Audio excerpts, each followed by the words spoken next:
ऐसा लगता है कि मैं पहली बार एक ऐसा थिएटर में आया हूँ जहाँ पे कि ज्ञान और एक्सप्रेशन इतना नेचुरल लगा कि मुझे लग ही नहीं रहा था कि एक्टिंग कर रहे हैं। सो नेचुरल मूवमेंट की बात करें या फ्लो की बात करें, इट वॉज सो अमेजिंग कि आदमी जो ऑडियंस है यहाँ पूरी तरह से मंत्र मुग्ध होके एक जो कि एक सब्जेक्ट बेस्ड था, इशू बेस्ड था, पूरा एक नेचुरल सिचुएशन में इतना मंत्रमुग्ध हो गया कि बिलीव ही नहीं हो रहा कि हम लोग खुद उस स्टेज का एक पार्ट बन गए।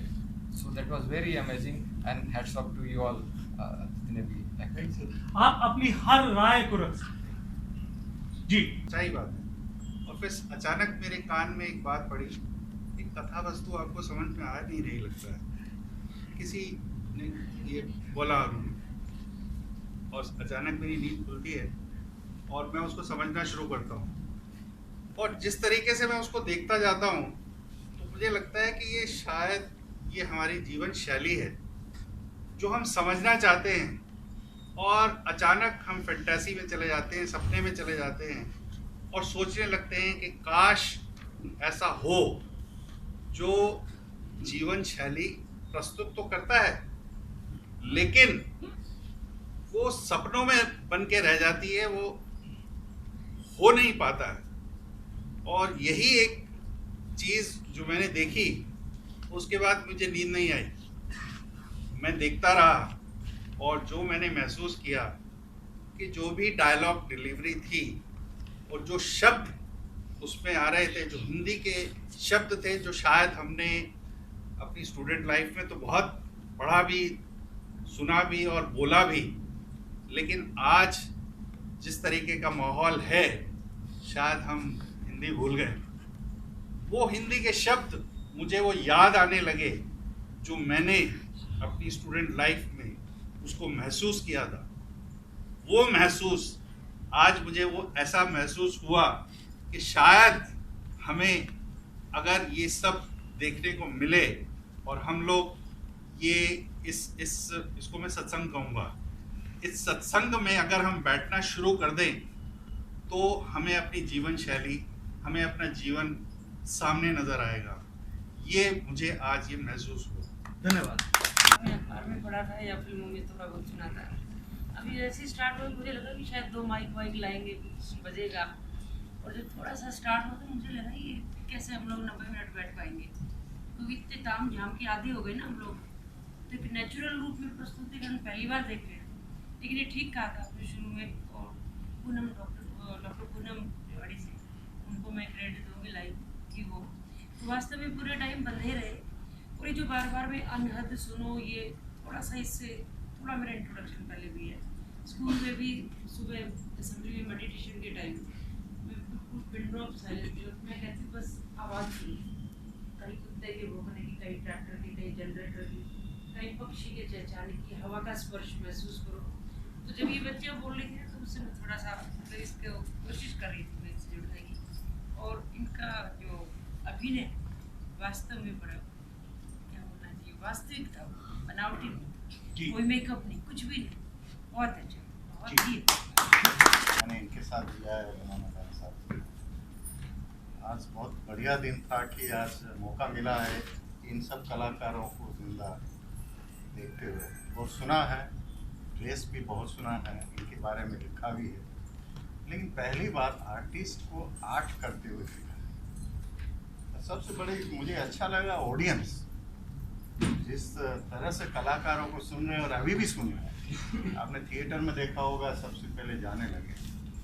मुझे लगा है कि आज मुझे बहुत अच्छा लगा, और जितना मैं जिया हूँ मंजुल के साथ, और मंजिल को परखा है, देखा है, हो सकता है तराशने में भी आपको, और मुझे लगता है कि ये बहुत आगे जाएगा। और ये थिएटर का जो रियल रिलेवेंस है वो आपने बताया। बीच बीच में ये सब प्रक्रियाएं हुई, प्रक्रिया शब्द का उपयोग बहुत सुना है, मेरे ख्याल से मंजुल ने हमसे ही कोइन किया है, इसका उपयोग इन्होंने बहुत अच्छी तरह से किया है, बहुत अच्छा लगा। और मुझे लगता है कि 25 साल नहीं, बहुत सालों जिएगा। और बच्चों को तो देखते ऐसे ही लगता है कि ये वास्तविकता कर रहे हैं। और मेरा मन नहीं था आने का, लेकिन सिर्फ मंजुल के लिए आया हूँ कि ये कहेंगे कि यहाँ और बबली भी यहाँ है, दोनों ट्विन भी है। मैंने कहा हौसला क्योंकि मैं अनाड़ी हूँ इस कला का, क्योंकि मैं वास्तविकता में होता हूँ, स्टेज मेरी वास्तविकता ही होती है। और अच्छा लगा, मुझे लगा है कि ऑल द बेस्ट आप सब कलाकारों को, और मुझे लगता है कि कुछ किया है लाइफ में। ठीक, थैंक यू।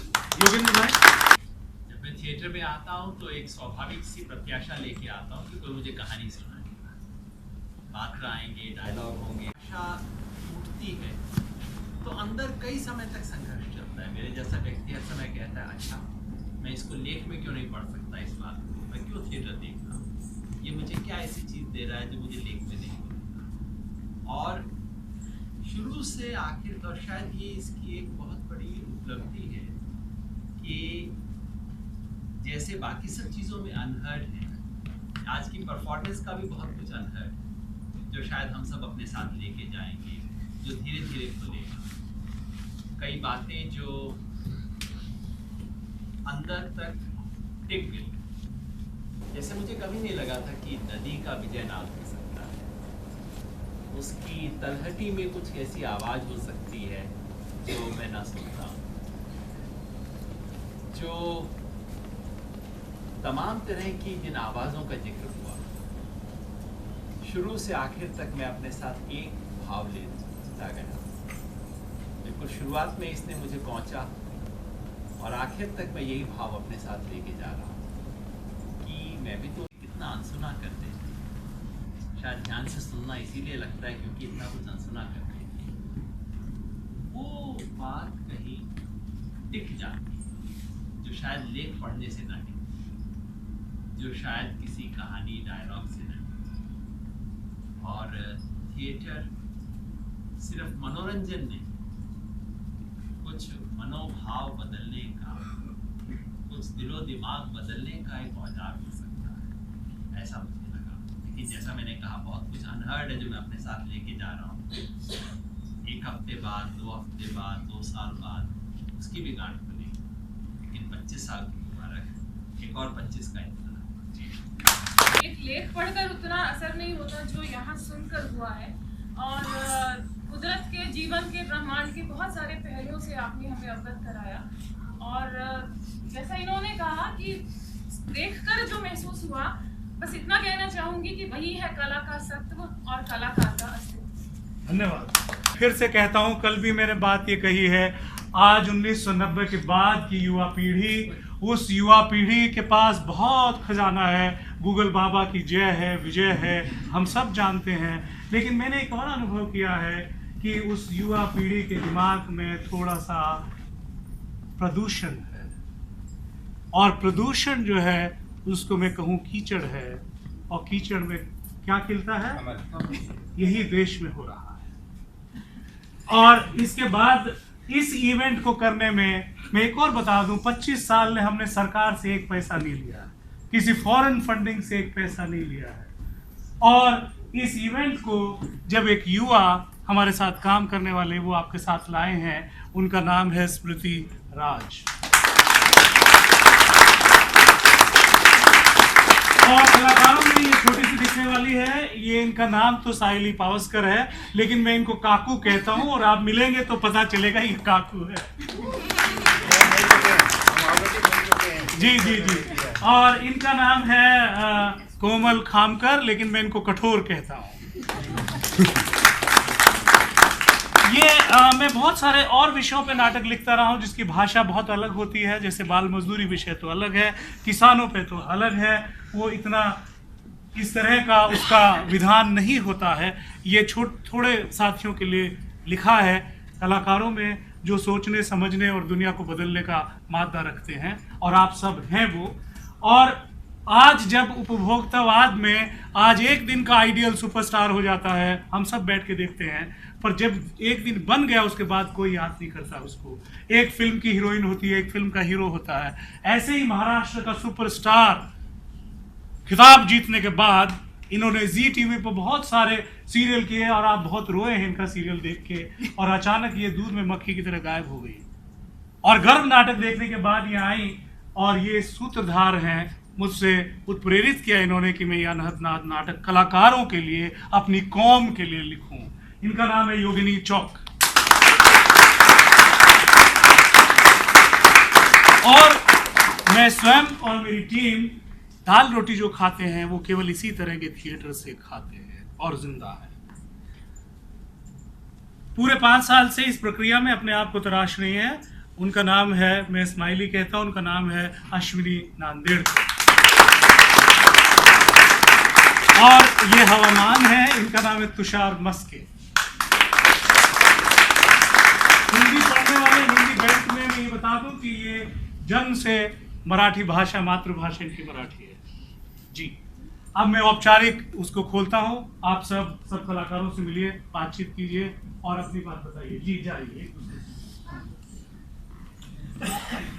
हमारा कल सुबह 11 बजे फ्रेंच डी अलायंस से में लोधी स्टेट में है, वहां एक और नाटक है जहां हम आधी दुनिया की बात करेंगे और हम सब पुरुषों को हो सकता है बहुत गुस्सा भी आए, और उसका नाम है न्याय के भंवर में भंवरी, और उसको पेश करेंगी हमारी कलाकार बबली रावत।